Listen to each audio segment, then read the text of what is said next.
تداول رواد موقع التواصل الاجتماعي تسريب جديد يوثق لحظة اقتحام منزل وبه أشخاص يمارسون أعمال منافية للآداب في حفلة جماعية تضم العديد من الساقطات. ويظهر الفيديو المسرب لحظة اقتحام رجال الشرطة للغرفة وضبط المتهمين متلبسين بفعل الفاحشة، الأمر الذي أصاب الجناة بحالة من الذهول في ظل محاولة منهم لارتداء ملابسهم، ولكن منعهم رجال الشرطة من فعل أي شيء. وطالب أحد الجناة رجال الشرطة بحسن المعاملة بقوله احنا ولاد ناس. وسنعرض لكم جزء من هذا الفيديو المسرب ولكن مع اقتطاع الأجزاء المخلة، وكذلك لم نظهر وجوه أشخاص.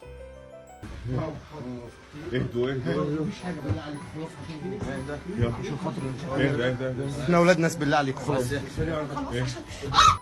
أخيرا ندعوكم للاشتراك في قناة كل شيء مفيد وتفعيل زر الجرس ليصل لكم جديد فيديوهاتنا.